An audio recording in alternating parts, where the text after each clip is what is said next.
আমি তৃষ্ণা, কিছুদিন হলো বিয়ে হয়েছে আমার। বর রনির অনেক কাছের একজন বন্ধু সুমিত।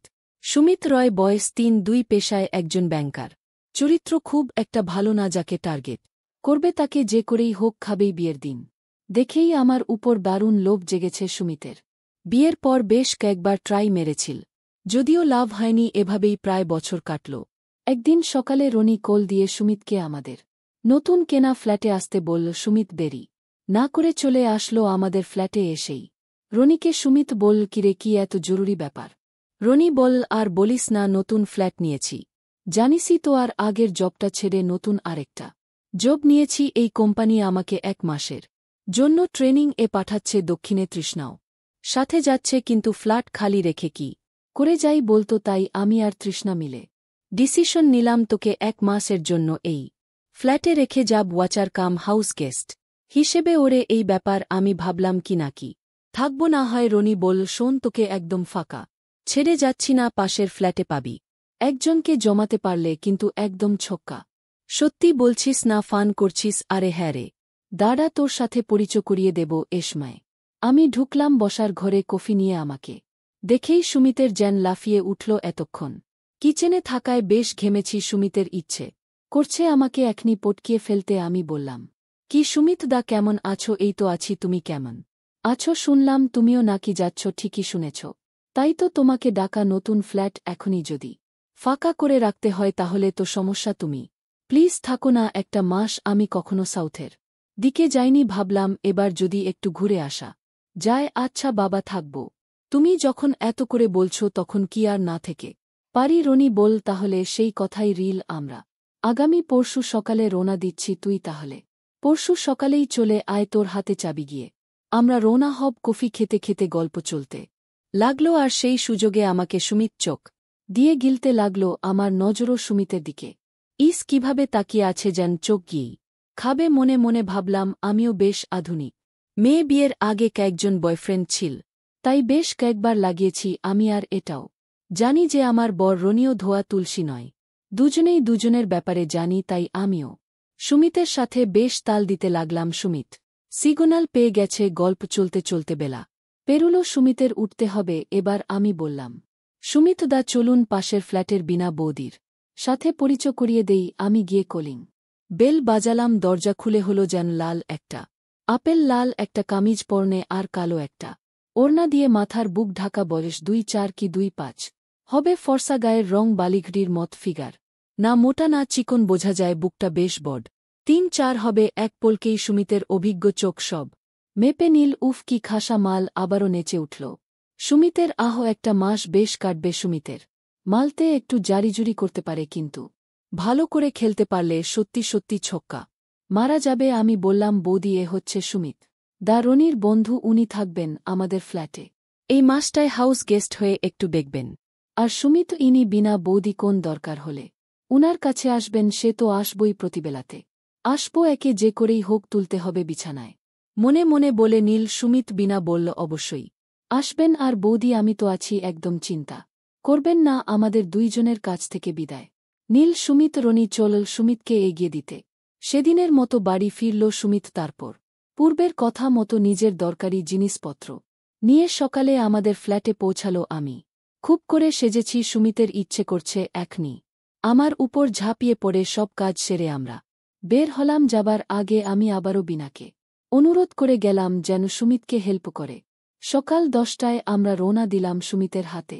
এখন অফুরন্ত সময়। একবার ভাবল বিনাদের ফ্ল্যাটে যাবে, পরে ভাবল এখনই না, আর একটু সময় কাটুক। কেউই তো পালাচ্ছে না, বরং আগে থেকে প্ল্যান করে আগাতে হবে। এই মালটাকে বিছানায় তুলতে ১ ঘণ্টা এটা সেটা করে কাটালো সুমিত। তারপর গিয়ে বিনাদের ফ্ল্যাটের বেল বাজালো। সুমিত দরজা খুলে বের হল। বিনা মেরুন রঙা কামিজ পরনে, সদ্য ফোটা গোলাপের মত লাগছে বিনাকে। উফ, কি মিষ্টি একটা মাল! এটাকে ফেলতে পারলে যা লাগবে না, ভাবতেই কেমন জানি লাগছে সুমিতের। বিনার কথায় বাস্তবে ফিরল সুমিত। বিনা বলল, আরে সুমিতদা যে, আমি তো ভাবছিলাম আপনার বোধহয় কোন হেল্প ট্যাপ লাগবে না। সুমিত বলল, মানে হচ্ছে আপনি বোধহয় একাই ১০০ আপনার কারও প্রয়োজন হয় না। তৃষ্ণা বৌদি তো এতক্ষণে ১০০ বার চলে আসত আর বলতো, বৌদি প্লিজ হেল্প করুন, এটা কিভাবে করতে হয় ওটা কি করতে হয় এবার সুমিত বলল আচ্ছা তাহলে তো বলবো আপনি একাই 100 বিনা বলল ঠাট্টা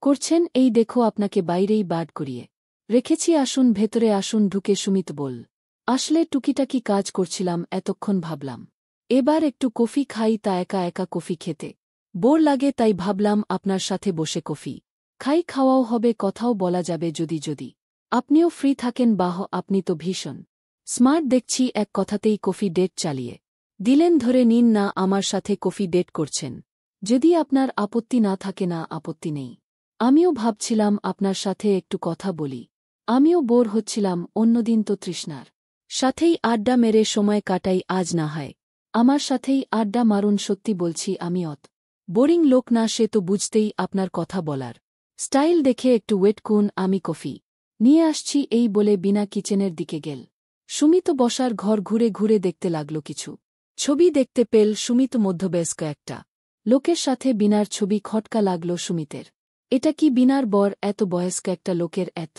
কম বয়স্ক ওয়াইফ কেমন জানি অদ্ভুত এমন সময় বিনা কফি নিয়ে ঢুকল বিনা বল হাতে কোন কাজ নেই এখন আমি আছি আপনার সাথে চুটিয়ে আড্ডা মারা যাবে সুমিত বল বেশ আচ্ছা উনি কি আপনার বর ছবিগুলো দেখিয়ে জানতে চাইল সুমিত বিনা জবাব দিল হ্যাঁ উনি তো অনেক বয়স্ক মনে হচ্ছে আসলে আমি ওনার দ্বিতীয় পক্ষের ওয়াইফ সুমিত বল ঠিক বুঝলাম না ব্যাপারটা বিনা তার জীবনের গল্প বলতে লাগল বিনার বরের প্রথম ওয়াইফ 6 বছর আগে অ্যাক্সিডেন্টে মারা যায় আর বিনার আগে এর একবার বিয়ে হয়েছিল পরে সেটা ডিভোর্স হয়ে যায় তাই 6 বছর আগে ফ্যামিলি প্রেসারে পড়ে এই বুড়োটার সাথে সংসার করতে হচ্ছে তার পরের কথাগুলো বেশ আক্ষেপের সাথে বল বিনা জানেন আমার লাইফটা এখন সম্পূর্ণ বন্যি হয়ে গেছে কোথাও যেতে পারি না আর রাগ করে বাবার বাড়ির সাথে যোগাযোগও বন্ধ করে দিয়েছি সুমিত বল আহা কষ্ট নিচ্ছেন কেন লাইফটাকে এনজয় করুন বরের সাথে কোথাও হতে বেরিয়ে